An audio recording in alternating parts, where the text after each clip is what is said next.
L'odeur de la nouvelle année se mélange dans cette cuisine au mets du réveillon pour oublier le temps d'une soirée la réalité d'un pays en guerre avec des frappes qui ont redoublé ces derniers jours. Après cette dernière attaque, on a pensé que bon, ça c'est exactement ce que les Russes veulent, qu'on arrête de vivre, on s'en fout, on fait la fête, voilà, parce que la vie continue.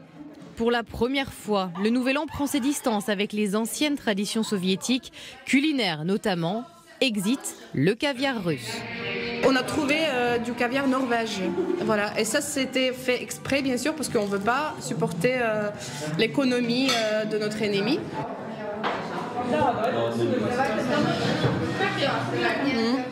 Il n'y a pas de goût de missile, très bien. Un œil vers le futur qui ne les empêche pas de porter un regard critique sur le passé. Si on avait eu davantage d'aide, notre contre-offensive aurait été beaucoup plus efficace. 2023 nous a appris à être des adultes et à être plus sobres dans nos attentes vis-à-vis de la guerre.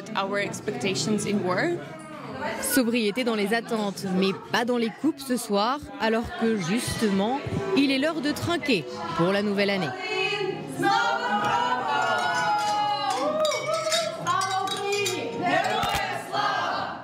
Mon souhait pour cette nouvelle année, c'est la victoire de l'Ukraine. C'est la victoire de l'Ukraine, évidemment. C'est la seule chose qu'on veut maintenant vraiment. La victoire, comme tout le monde. Une victoire qui dépend des militaires sur le front. Et malgré l'euphorie apparente, ces soldats ne quittent pas les pensées de ces fêtards. Je me rappelle toujours que c'est grâce à eux que je peux célébrer cette nouvelle année. Ça, c'est triste. On a déjà envoyé un colis au front avec des bons trucs. Et justement, à quelques centaines de kilomètres de là, au même moment, sur le front de Bakhmout, ça, c'est la boue du Nouvel An. Le 23e bataillon des opérations spéciales, lui aussi, célèbre la nouvelle année, mais de manière plus rudimentaire. Notre Nouvel An avec du jus de pomme pétillant et des mandarines. Et à Kherson, la 37e brigade dévoile quant à elle des vœux un peu plus originaux. Mon souhait, c'est comme dans Maman j'ai raté l'avion. C'est qu'on se réveille le 1er janvier et que tous les Russes aient disparu. Ça serait super.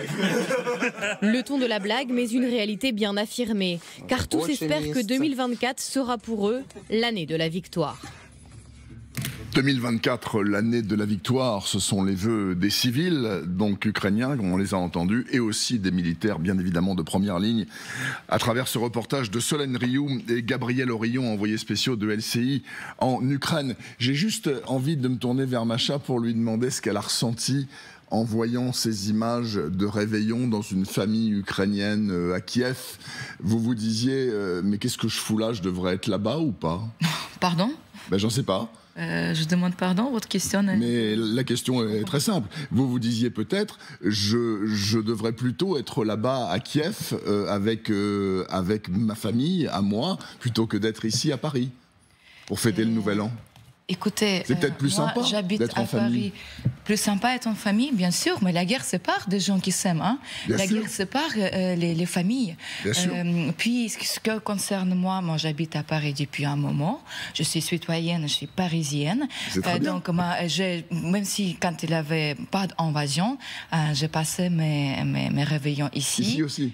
Ici aussi, oui. Mais non, parce que souvent, Noël ou Nouvel An, c'est l'occasion de se retrouver en famille. Donc, je me dis, oui, mais mes parents sont venus ici, je les ai invités. Mais bien sûr, ma famille, on était aussi, on a passé les vacances, on a visité la France, Paris, et toute la beauté. Et ils ont pu venir facilement? Bien sûr, vous savez, on a eu des avions. Mais à partir de l'invasion de l'année dernière, il n'y a plus de vols de Kiev. Il n'y a plus des avions qui passent sur le... il me semble. Donc voilà, évidemment, c'était facile parce que vous prenez l'avion, vous vous déplacez, vous prenez l'avion, et dans 3 heures, vous êtes ici. D'accord. Or qu'aujourd'hui, vous savez que ça prend 24, presque... Moi, je faisais... par le train, par la route. 48 heures, oui, pour y aller. Tout à fait, ça c'est... Même plus, je faisais encore plus long. Parce que vous devrez prendre un avion pour se déplacer en Pologne. De Pologne, Cracovie ou Varsovie, vous prenez un train ou la voiture. Ce train vous amène vers la frontière polonaise et ukrainienne, ou vous prenez un autre train pour partir à Kiev. Donc c'est un très long chemin et des gens le façonnent aussi. Mais la question est quand même C'est intéressant. Qu'est-ce que vous voulez dire? Qu'est-ce que je devrais... Vous savez, j'ai réalisé un film documentaire. Je suis allée à la ligne de front. J'ai risqué ma vie 2 fois pour parler de femmes soldates qui se sont engagées bénévolement, sans aucune propagande, pour protéger notre pays, l'Ukraine, parce qu'on a des valeurs. On n'a pas besoin d'avoir la propagande pour aller risquer la vie, pour protéger l'avenir, notre pays. Donc la question, je dois être où je me sens bien. Mais ce que je souhaite à ces gens que je vois à Kiev et dans les tranchées, moi, mon souhait, c'est la paix. Je veux que ces gens puissent se réunir avec leur famille, s'embrasser. Sans avoir peur des missiles russes. On n'a plus de peur. Le problème, qu'on n'a plus de peur. Ça veut dire que des gens s'habituent à la guerre et c'est ça qui est sinistre et ça qui est triste. C'est pas normal. Imaginez, même après la guerre, quand on va fêter, je le souhaite aussi à mon pays, la victoire, juste, la paix juste et la victoire. Quand on va fêter cela, je voudrais aussi penser à tous ceux qui auront le traumatisme pour toute leur vie. Oui, il y aura une génération. Et pas seulement des combattants d'ailleurs. Bah, des enfants surtout. Pensons aux enfants qui savent reconnaître par le bruit quel missile, drone ou roquette arrive. Alors sur la manière dont va se dérouler la guerre en 2024, parce qu'elle ne va pas s'arrêter dans les 15 jours,